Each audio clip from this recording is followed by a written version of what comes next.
the class? Did you get a notice?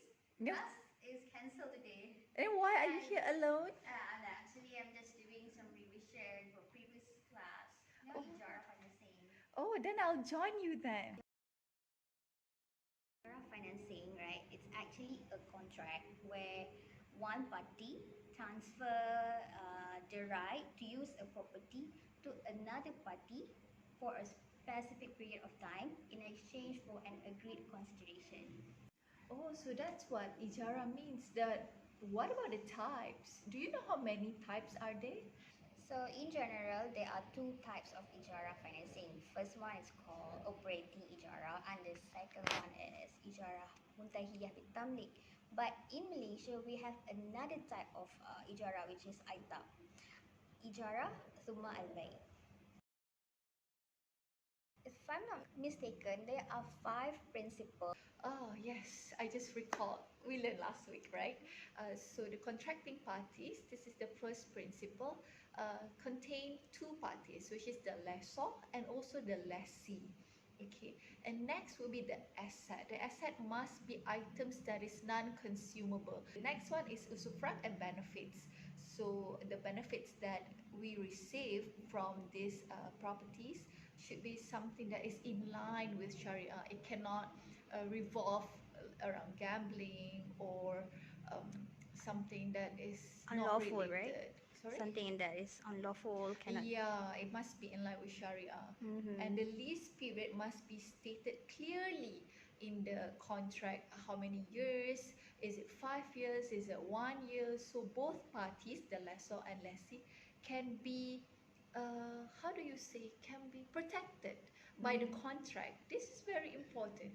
Okay, the last principle is the rental determination, right? So the rental should be known and determined beforehand in the contract, and then the lessor actually can ask for collateral from the lessee in order to guarantee the rental payment. I remember the first one. It's about maintenance, right? Supposedly in Ijarah financing, the lessor should be the one who undertake or cover the maintenance of the asset. But however, in practice, the lessee is the one born the maintenance part, undertake the maintenance of the asset. Yeah. The second issue is on the legal treatment. So in Ijarah financing, there's a lacking in terms of the Sharia regulatory framework. So any disputes in the contract, it will be referred to the conventional regulation. So why do you think that happened? Huh? I believe so. It's because even if the lessee breached the contract or the lessor might perhaps breach the contract, the case would refer back to the civil court. The Sharia court that we have in Malaysia, it only governs on the family matters of Muslims. It does not govern things like this, breaching of contract, in accounting contract. So perhaps maybe that's why. I see. Another issue that we have done in the class where we did a presentation on Ijarah, I remember that Islamic finance institution, IFI, and also the Islamic banks, they have to bond the risk. If anything happens, if the lessee, for example, have problems with the payment, and if the collateral were confiscated, so the Islamic banks have to bond this risk. So they don't actually wanted to bear all these risks. So that's why they are very reluctant to push Ijarah. What if we were to compare the Ijarah product from two different banks that comes from two different countries? For example, maybe one from Malaysia and also one from another overseas, perhaps like Libya.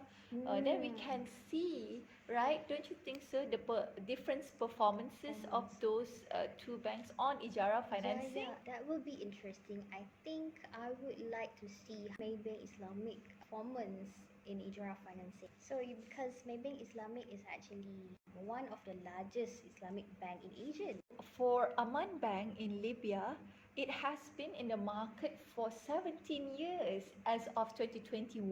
Maybank Islamic is founded in 2007. It has been about 15 years actually. So, Wow, um, almost the same timeline for both mhm. banks. So what about in terms of total assets? Aman Bank, the total asset is as much as 2 billion. It's because Libya, the reserve oil is very high, so that's why this bank has a capacity to have total asset as much as 2 billion. What about the Maybank Islamic? They have about 69 billion USD in total assets. So that is Wow. very huge, right, compared to Aman Bank. Yeah, that's a huge difference. So the regulatory framework for Aman Bank is they are adopting IFRS. They do not have their own standard, but I believe so. Maybank Islamic has their own standard. Yes, Bank Islamic is using MFRS. Actually, they are the same with the international IFRS. I see. Mhm. And for measurement, Aman Bank is using fair value. Yes, Maybank Islamic also using fair value, which is the market value. And for currency, Aman Bank is in Libya, therefore they are using Libyan dinar. As for Maybank Islamic, they are using Malaysian ringgit. And for disclosure, we will be disclosing on the asset.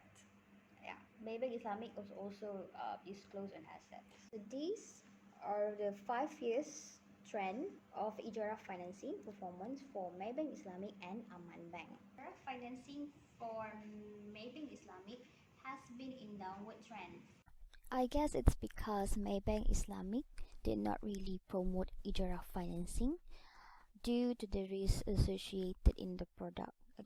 And then in 2020, the COVID 19 pandemic came, which only increased the credit risk. So that's why Maybank Islamic Ijarah financing growth is decreasing from year to year. We are aware Libya was once a very blossoming country, but because of the war, the assassination of Muammar Gaddafi, the banks is not doing well, but it's picking up because of the West. The West is coming in. I wouldn't use the word intruding, but they are. They are trying to control the economy, which is why the trend is picking up. Hopefully, Jara Finance can be promoted to the society as it brings well-being to the Muslims community. Share the wisdom to the spirit of Islam.